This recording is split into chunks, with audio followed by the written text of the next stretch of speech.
Alam mo bang pwedeng maging negosyo ang printer mo, pwede ding maging side hustle, or baka ito mismo ang magbigay sa'yo ng financial freedom. Pero alam nyo na hindi ito kasing dali ng iniisip nyo. Noong nag-start ako, ang dami ko talagang pagkakamali. If I could go back, ang dami ko talagang babaguhin para mas mapabilis at mapadali ang process.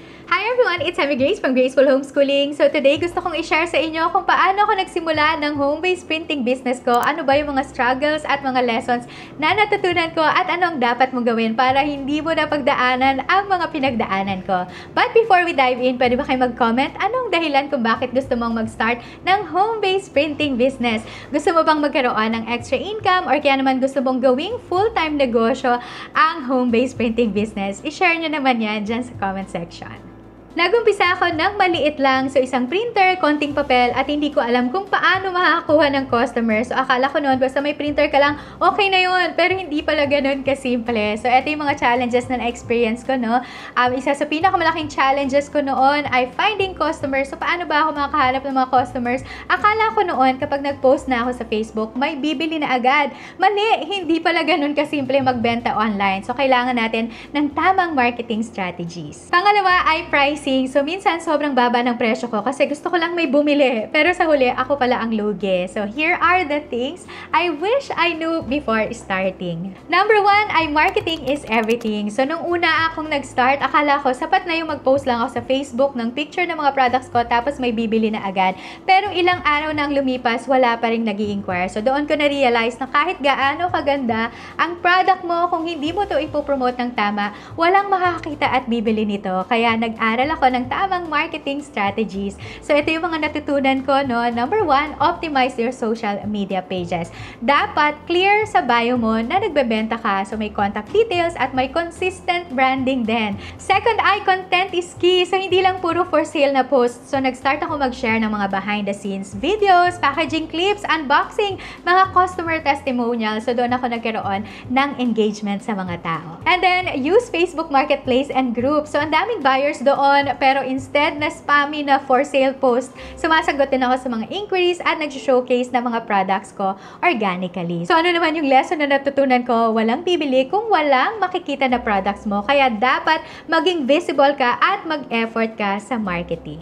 So, isa din na sana alam ko din ito nung nagsisimula pa ako ay yung price your products correctly. So, ito talaga yung isa sa pinakamalaking pagkakamali ko nung nagsisimula pa lang ako. So, inisip ko noon na basta may bumili, okay na yun. Kahit maliit ang kita, at least may benta. Pero sa totoo lang, nalugi lang ako. Minsan, gumagawa ako ng planners or kaya ng journals. Ang laki ng effort ko, no? Pero pag kwinenta ko yung materials, oras ng paggawa, halos wala ako talagang kinita. So, doon ko naisip, may mali sa pagpepresyo ko. So, ano yung natutunan ko dito? Huwag lang titingin sa materials cost. Ang presyo ay may dapat itong kasama na yung oras, effort, at business expenses din natin. Next ay huwag matakot magpresyo ng tama. Akala ko noon, dapat mababa ang presyo mo para maraming bumili. Pero na-realize ko na yung customers pay for quality at mas okay ang loyal customers kaysa sa mura pero walang kita. Next ay use right pricing formula. So, ang formula ay cost of materials plus labor plus business expenses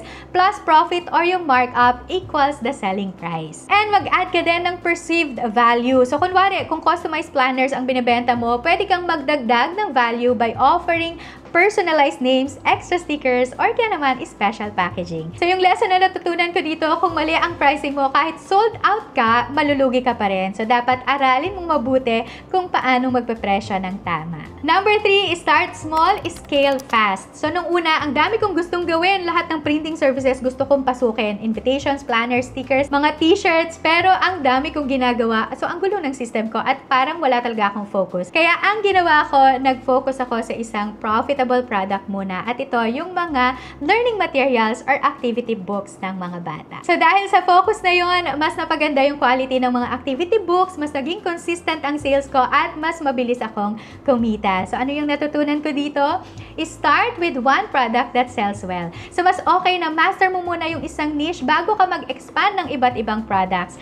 Next ay reinvest your profits. So, nung kumikita na ako sa mga learning activities, hindi ko agad ginastos yung kinita ko. So, inuna kang bilhin yung mas magandang printer, quality na mga papel, at maayos na packaging. And finally, once stable, expand and add more products. So, nung naging consistent na ang kita ko, doon ako nagdagdag ng iba't iba pang mga klaseng products. So, yung lesson na natutunan ko dito, hindi mo kailangan ng malaking kapital para magsimula. So, ang mahalaga lang, may strategy ka para mabilis na lumago ang iyong business. Now, kung gusto mong magsimula ng home-based printing business the right way, na hindi mo na kailangan dumaan pa sa mga trial and error na kagaya ng pinagdaanan ko, I created a program just for you. Ang tawag dito ay Papers to Profit. So, it's a comprehensive guide kung paano ay tutulungan kayo na mag-set up ng printing business or home-based printing business at kumita kayo habang nasa bahay. So, ano yung matututunan nyo dito sa Papers to Profits? Paano pumili ng tamang tools at supplies? Paano mag-price ng tama para hindi ka malugi?